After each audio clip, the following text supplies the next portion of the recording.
নমস্কার, জি 24 ঘন্টায় আপনাদের সকলকে স্বাগত জানাই। আপনাদের সঙ্গে আমি আহেলি।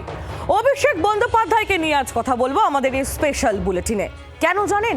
কারণ অভিষেক বন্দ্যোপাধ্যায় তিনি এই মুহূর্তে চক্রব্যূহে আটকে পড়েছেন। কখনো পুরসভা, কখনো সিআইডি, কখনো ইডি, কেউ তার পিছন ছাড়ছে না। আর এর সঙ্গে যুক্ত হয়েছে নিজের দলেরই বিধায়কদের বিদ্রোহ, সাংসদদের বিদ্রোহ। ক্রমশই ঘেরা পড়ছেন অভিষেক, ঘেরা হয়ে যাচ্ছে তার চক্রব্যূহে আটকে পড়ছেন অভিষেক বন্দ্যোপাধ্যায়। সময় যত বাড়ছে ততই তার চাপ বাড়ছে। কল্যাণ বন্দ্যোপাধ্যায় তিনি তো আজ বলেই দিয়েছেন যে তিনি অভিষেক বন্দ্যোপাধ্যায়, তার যে বক্তব্য, তিনি অভিষেক বন্দ্যোপাধ্যায়কে ঘিরেছেন, এমনকি আদালত তো অভিষেককে ভৎসনাও করেছে আজ। মানে বুঝতেই পারছেন, দেখুন একবার অভিষেক বন্দ্যোপাধ্যায়ের চারিদিকে ঘেরা টোপটা একবার দেখুন। সেখানে পুলিশ রয়েছে, সিআইডি রয়েছে, আদালত রয়েছে, ইডি রয়েছে, কল্যাণ বন্দ্যোপাধ্যায় রয়েছেন, পুরসভা রয়েছে, বিদ্রোহী সাংসদরা রয়েছেন। অর্থাৎ বুঝতেই পারছেন ক্রমশ কোন ঠাসা হয়ে পড়ছেন অভিষেক বন্দ্যোপাধ্যায়। এদিকে তিনবার সিআইডির তরফ থেকে নোটিশ পাঠানোর পরও অভিষেক বন্দ্যোপাধ্যায় তিনি সিআইডির যে সমন তাতে তিনি সাড়া দেননি। তিনি প্রথমে বলেছিলেন তিনি অসুস্থ, তারপর তিনি দিল্লি চলে গেলেন, কিন্তু অবশেষে আদালতের গুঁতোয় বলা চলে তাকে ফিরে আসতে হলো কলকাতা। একবারে সন্ধ্যে 6টার মধ্যেই যে নির্দেশ আদালত দিয়েছিলেন সেই নির্দেশ মেনেই কাঁটায় কাঁটায় আমরা দেখলাম 6টার ঠিক কিছুক্ষণ আগে, অর্থাৎ নির্ধারিত সময়ের একদম আগেই অভিষেক বন্দ্যোপাধ্যায় তিনি ঢুকে পড়লেন ভবানী ভবনে। আর এখন ঘড়ির কাঁটায় সময় 7:30, অর্থাৎ বেশ খানিকটা সময় অতিক্রান্ত হয়েছে, প্রায় 1.5 ঘন্টা মতো। অবশ্যই একটু কমই হয়তো, কারণ শুরুতে তাকে বিভিন্ন ফর্মালিটিস করতে হয়েছে। আমার আপনার মতো সাধারণ মানুষদের মতো ফর্মালিটিস সমস্ত পালন করেই অভিষেক বন্দ্যোপাধ্যায় ভেতরে ঢুকেছেন। সব মিলিয়ে আপডেট নিয়ে নি কমলাক্ষ ভট্টাচার্য, আমাদের প্রতিনিধি ভবানী ভবন থেকে রয়েছেন একেবারে সরাসরি আমাদের সঙ্গে। কমলাক্ষ, কি আপডেট?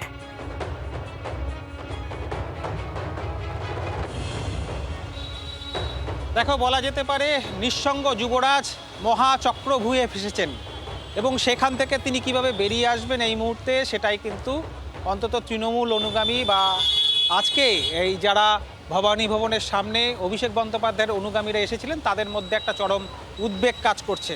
তবে আপাতত তিনি যে এই মুহূর্তে তদন্তকারীদের একেবারে কড়া তদন্তের মুখে বা সেই ম্যারাথন জিজ্ঞাসাবাদের মুখে সেটা বলার অপেক্ষা রাখে না। ভবানী ভবনের সামনে আমরা রয়েছি, সেখানে প্রায় 1.5 ঘন্টা ধরে এই মুহূর্তে বলা যেতে পারে তিনি তদন্তকারীদের মুখোমুখি হয়েছেন। মূলত কী ইস্যুতে মুখোমুখি হয়েছেন? বিধানসভায় তৃণমূল বিধায়কদের সই জাল করে সেই স্বাক্ষরিত যে চিঠি সেটি বিধানসভার স্পিকারকে দেওয়া হয়েছিল এবং সেই সই জাল কাণ্ডে অন্যতম অভিযুক্ত অভিষেক বন্দ্যোপাধ্যায়, তাকে গ্রেপ্তার করতে হবে এই দাবি জানানো হয়েছিল একেবারেই আদালতে। সিআইডির তরফ থেকে সিট গঠন করে এই বিষয়ে তদন্ত হয় এবং তারপর 3 অভিষেক বন্দ্যোপাধ্যায়ের বাড়িতে সিআইডি ছোটে, তারা নোটিশ সার্ভ করে, কিন্তু এখনো পর্যন্ত আজকে সকাল পর্যন্ত অভিষেক বন্দ্যোপাধ্যায়ের তরফ থেকে সহযোগিতা সেই অর্থে করা হয়নি। আদালতে ছোটা হয় এবং আদালত স্পষ্ট নির্দেশ দিয়েছে যে তাকে 6টার মধ্যে আজকে ভবানী ভবনে হাজিরা দিতে হবে এবং তিনি হাজিরা 5:53 দিয়েছেন এবং তারপর থেকে এখনো পর্যন্ত কিন্তু এই জিজ্ঞাসাবাদের মুখোমুখি। অর্থাৎ এই সইকাণ্ডে কারা ছিলেন, সইকাণ্ডের পেছনে অন্য কোনো মাথা কাজ করেছিল কিনা, কোথায় স্বাক্ষরিত হয়েছিল, এই যাবতীয় খুঁটিনাটি বিষয় নিয়ে কিন্তু তদন্তকারীরা চাইছিলেন অভিষেক বন্দ্যোপাধ্যায়কে সামনাসামনি বসিয়ে জিজ্ঞাসাবাদ করতে। প্রায় 1.5 ঘন্টা অতিক্রান্ত, সেই পর্বই এই মুহূর্তে অবশেষে চলছে। আহেলি, একেবারে কমলাক্ষ, তুমি নজর রাখো, ধন্যবাদ তোমায়। কমলাক্ষ ভট্টাচার্য আমাদের প্রতিনিধি একেবারে সরাসরি ভবানী ভবন থেকে ছিলেন আমাদের সঙ্গে। আর বুঝতেই পারছেন অভিষেক বন্দ্যোপাধ্যায়ের বিপদ, তার যে চক্রব্যূহের যে ঘেরাটোপ, এই মুহূর্তে যে চক্রব্যূহ তাকে ঘিরে রয়েছে তা কিন্তু ক্রমশই জোরালো হচ্ছে। আর এই সমস্ত বিষয়টা নিয়েই আমরা আলোচনা করব। আমাদের সঙ্গে এই মুহূর্তে রয়েছেন ঝন্টু বড়াইক, রাজনৈতিক বিশ্লেষক, তার সঙ্গে আমরা কথা বলবো। ঝন্টুদা, স্বাগত জানাই আপনাকে জি 24 ঘন্টায়। এই যে অভিষেক বন্দ্যোপাধ্যায়ের পরিস্থিতি আমরা দেখছি, এই মুহূর্তে তিনি ভবানী ভবনে সিআইডি অফিসারদের সামনে তাদের প্রশ্ন বাণে বিদ্ধ হচ্ছেন, কি বলবেন ঝন্টুদা? না, একটা বাক্য ছিল, নো ওয়ান কিল জেসিকা। এই অভিষেক উর্ফ তোমরা যেটাকে দেখাচ্ছিলে যুবরাজ, বাংলার রাজনীতিতে যুবরাজ, রাজতন্ত্র কায়েম করেছিল। 2012 সাল থেকে তৃণমূলের গণতন্ত্রকে তছনছ করে একটা বার্ডিং পোস্ট তৈরি করে ফেলেছিল। অবশ্যই মমতা ব্যানার্জির প্রশ্রয়ে, আশ্রয়ে, লালনায়, স্নেহে, সব কিছুতে তিনি ধরাকে সরা জ্ঞান করছিলেন। এবং তুমি খেয়াল করবে সেই সময় মমতার মিডিল অর্ডার শুভেন্দু অধিকারী মাননীয় সৌমিত্র খায়ের মতন দক্ষ সংগঠককেও পর্যন্ত মমতা ব্যানার্জি তাড়িয়ে দিয়েছিল, বাধ্য করেছিল একে তুলে আনার জন্য, যিনি ডায়মন্ড হারবার মডেল তৈরি করেছিলেন, যেই মডেলের সারমর্ম হচ্ছে মানুষকে বাধ্য করে তার ঘনিষ্ঠ নেতাদের পোষ্যকে প্রেফারেন্স দেওয়া। এটা ছিল ডায়মন্ড হারবার। একদম। সেই জায়গায় কুকুরে ডায়ালাইসিস করার থেকে শুরু করে কি না করেছে সেই মানুষটি, সেই অভিষেক উর্ফ রাজকুমার উর্ফ এই রাজপুত্র, এই ভদ্রলোকের কিন্তু লাস্ট 5 বছরে তৃণমূল ক্ষমতায় থাকাকালীন হাইকোর্ট সুপ্রিম কোর্টের রক্ষা কবচে তিনি ছিলেন। তুমি জানো কি এর নামে যে লিপস অ্যান্ড বাউন্সের 126.7 কোটি টাকা ক্রক করা হয়েছে, এবং এই যে ভদ্রলোক যিনি 3 বারের সাংসদের যে এফিডেভিট যে তিনি প্রার্থী হওয়ার সময় নিয়ে যদি কথা বলতে যাই আর তার এই এফিডেভিট নিয়ে যদি কথা বলতে যাই ঝন্টুদা, তাহলে ভোর হয়ে যাবে। একটু আমাদের সঙ্গে থাকুন, অবশ্যই আমরা এই বিষয়গুলোতে আসব।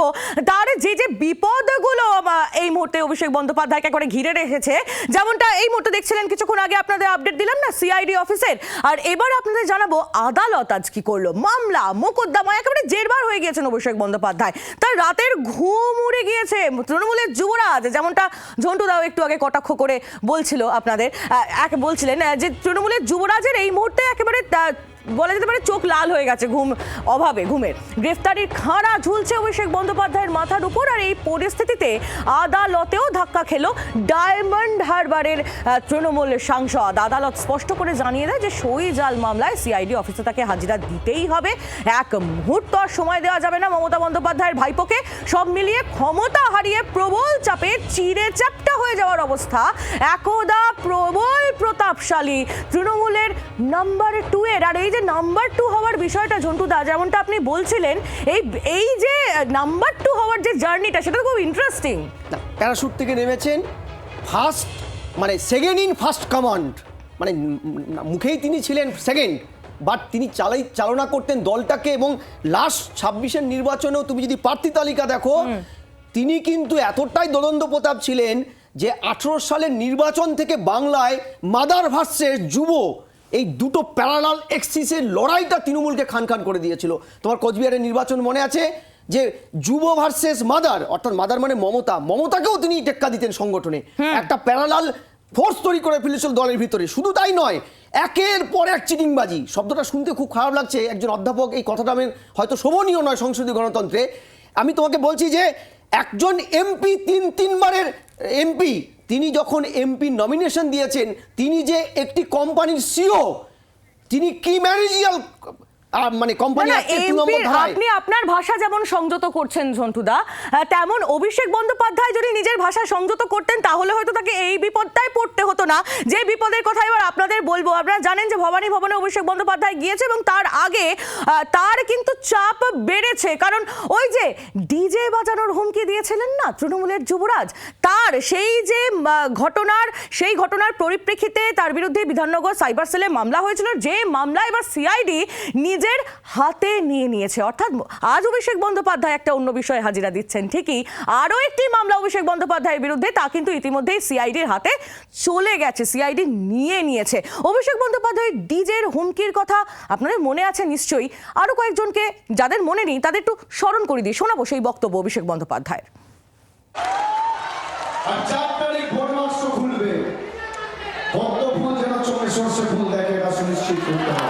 আমি কথা দিয়ে যাচ্ছি, এবার ডিজে বাজবে 4 তারিখে।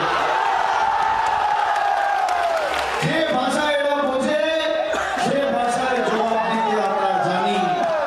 আর যারা বলছে তৃণমূলকে ঘরে ঢুকিয়ে দেবো 4 তারিখ বাংলায় থাকবেন, স্বরাষ্ট্রমন্ত্রীকে আগেই বলেছি 4 তারিখ 12টার পর দেখা হবে, খেলা হবে।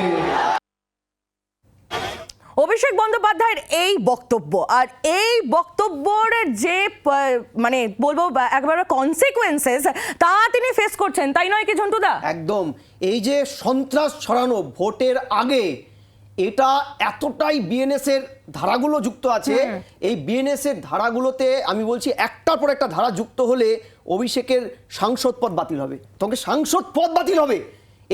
এটা যে সন্ত্রাস, মৃত্যুর ধমকি, মানুষের life threatening, article 19, article 14 violation, article 21 violation, এটাই একের পর এক ধারায় দেখবে তোমার সাংসদ পদ, আজকে আমি বলে গেলাম সাংসদ পদ বাতিল হবে। এটা দুর্নীতি, ওর বিরুদ্ধে তো দুর্নীতি হাজারো, শুধু লিপস অ্যান্ড বাউন্স। একটা সময় ছিল ওকে ওর একজন সমর্থক যুবক থাপ্পড় মেরেছিল, তারপরে তার 3 বছরের মাথায় ওই ছেলেটির বডি পাওয়া যায়। আজও সেই হত্যা রহস্য, মৃত্যু রহস্য এখনো পর্যন্ত কোনো রকম সমাধান করেনি। ফলে একের পর এক মামলা হবে। এত অল্প বয়সে একটা মানুষ কতটা জোচ্চোর, বদমাশ, করাপ্টেড হতে পারে এবং কতটা উদ্ধত্ত। আজকে হেরে যাওয়ার পরেও যে মানুষটি দলে আগড়ে রয়েছে, কল্যাণ ব্যানার্জি। আসবো কল্যাণ ব্যানার্জির প্রসঙ্গে আমরা অবশ্যই আসবো ঝন্টুদা। তার আগে একটু যেমনটা আপনি বলছিলেন যে অভিষেক বন্দ্যোপাধ্যায় তার যে দুর্নীতি সেই বিষয়ে যদি কথা বলা যায় তাহলে অনেকটা সময় লাগবে, আর তার জন্য সিআইডি যেমন অভিষেক বন্দ্যোপাধ্যায় সমস্ত এই বিষয়গুলোর তদন্ত করছে নানান বিষয়ে, তেমনই কিন্তু ইডিও অভিষেক বন্দ্যোপাধ্যায়ের পিছু ছাড়ছে না। এর আগেও তলব হয়েছে, আর এবার নিয়োগ দুর্নীতিতে তাকে সমন পাঠানো হয়েছে। নিয়োগ দুর্নীতি মামলা, এই মামলায় আগে নাম জড়িয়েছিল অভিষেক বন্দ্যোপাধ্যায়, সিবিআই এর চার্জশিটে নাম ছিল, তবে অভিযুক্ত হিসেবে নাম ছিল না। অভিষেকের সংস্থা লিপস অ্যান্ড বাউন্সের অফিসেও তল্লাশি চালানো হয়েছিল, আর এবার এই মামলায় তার দুয়ারে ইডির হানা। 15ই জুন ঝন্টুদা, যদি হাজিরা না দেন অভিষেক বন্দ্যোপাধ্যায় বিপদে পড়বেন কিন্তু তিনি। এবং বিপদে শুধু পড়বে না, ওর যে একের পর এক ম্যাটেরিয়াল ট্রান্সফার অন রেকর্ড শব্দটা আইনে বলা হয়, যে ওকে একটার পর একটা, এবং কয়লা কেলেঙ্কারি আসানসোলে বিনয় মিশ্র খুব সাগরেদ, এখন কোনো একটা দ্বীপ কিনে বিদেশে চলে আসে। এমনকি ওনার শালি মেনকা, মেনকাও কিন্তু বিদেশে চলে গেছে ভিসা পাসপোর্ট করে ছাড়িয়ে নিয়ে। তার ওয়াইফ সোনা বৌদি, মানে অভিষেকের স্ত্রী, তাকেও কিন্তু একাধিক স্ক্যানারে রেখেছে। আমি বলছি তোমাকে হেন অপরাধ নেই আর্থিক, হেন অপরাধ নেই সন্ত্রাসমূলক, হেন অপরাধ নেই যে এই মেনকা গান্ধী, ওনার শালিকা, ওনার স্ত্রী এবং এন্টায়ার পরিবারটা পলিটিক্যাল ক্ষমতাকে কাজে লাগিয়ে করেছে, যে প্রত্যেকটাই যদি একটার পর একটা ম্যাটেরিয়াল রেকর্ড বেরোয়। এতদিন পর্যন্ত যে সেল নিয়েছিলেন এই হাইকোর্ট, সুপ্রিম কোর্ট, আমার মনে আছে লিপস অ্যান্ড বাউন্সে কিন্তু লাস্ট 5 বছরে একাধিকবার সুপ্রিম কোর্টে, সকালে যদি সমন জারি হয়েছে, দুপুরে জনগণের ট্যাক্সের টাকায় মমতা ব্যানার্জি সরকার তাকে রক্ষা কবচ দিয়েছে সুপ্রিম কোর্টে। আজকে 126.7 কোটি টাকা অ্যাসেট ক্রক করেছে। একেবারে ঝন্টুদা, আসবো এই সমস্ত বিষয়ে আসবো, তবে পুরসভার বিষয়টাও না বললেই নয় একেবারে বন্ধু আমাদের যারা দর্শকরা রয়েছেন এই মুহূর্তে, কারণ ভোটের ফল ঘোষণার পরেই অভিষেকের বিরুদ্ধে বেআইনি নির্মাণের নোটিশ দফায় দফায় কলকাতা পুরসভা পাঠিয়েছে, আমরা দেখেছি, এবং সেই সময় তার একাধিক ঠিকানায় বেআইনি নির্মাণ ভেঙে ফেলার নোটিশ দেওয়া হয়েছিল, যার মধ্যে ছিল তাদের সাধের বাড়ি শান্তিনিকেতনও। প্রতিবেদন দেখাবো, দেখুন। বিধানসভার সই জাল মামলায় এই মুহূর্তে হাতে হাতকড়া পড়ছে না ঠিকই, কিন্তু ঘুম উড়েছে শান্তিনিকেতনের খোকা বাবুর। যত সময় গড়াচ্ছে কালীঘাটের আকাশে জমছে আশঙ্কার কালো মেঘ। যে বাড়ি মাস দুয়েক আগেও ছিল রাজ্যের অন্যতম নিদর্শন, যার পাশ দিয়ে সমীহ নিয়ে হেঁটে যেতেন পথচারীরা, সেই বাড়িতেই এখন যে পারছে ঘন্টা বাজিয়ে চলে যাচ্ছে। একদিন নোটিশ পড়ছে তো অন্যদিন হাজির হয়ে যাচ্ছে বুলডোজার। এবার কার্যত দেওয়ালে পিঠ ঠেকেছে অভিষেকের। শান্তিনিকেতন ভবনের বেআইনি অংশ ভাঙার ক্ষেত্রে আর সময় নয় অভিষেককে, জানিয়ে দিল পুরসভা। 19শে মে অভিষেকের শান্তিনিকেতন বিল্ডিং সহ 21টি সম্পত্তিতে 401 ধারায় নোটিশ ইস্যু করা হয়। জানতে চাওয়া হয় কোথায় অসঙ্গতি, কোথায় বেআইনি নির্মাণ হয়েছে। পুরসভার কাছে জবাব দেওয়ার জন্য কয়েকদিন সময় চেয়ে নেন অভিষেক এবং তার সংস্থা লিপস অ্যান্ড বাউন্স, কিন্তু সে সময় অনেক আগেই ফুরিয়েছে। মাঝখান থেকে কেটে গিয়েছে 24 দিন, তাই আর সময় দেওয়া হবে না। কলকাতা হাইকোর্টের নির্দেশকে হাতিয়ার করে ডিজির কাছে রিপোর্ট তলব করা হয়েছে। ডিজির কাছ থেকে রিপোর্ট এলে সঙ্গে সঙ্গে পুর এবং নগর উন্নয়ন দপ্তরের সবুজ সংকেতকে হাতিয়ার করে এই সম্পত্তিগুলির বেআইনি অংশ ভেঙে ফেলার কাজ শুরু করতে পারে কলকাতা পুরসভা, এমনটাই পুরসভা সূত্রে খবর। ফিরহাদ হাকিম মেয়র থাকাকালীন অভিষেকের বাড়িতে নোটিশ পাঠিয়েছিল পুরসভা। সে নিয়ে মমতার ধমক শুনতে হয় ফিরহাদকে।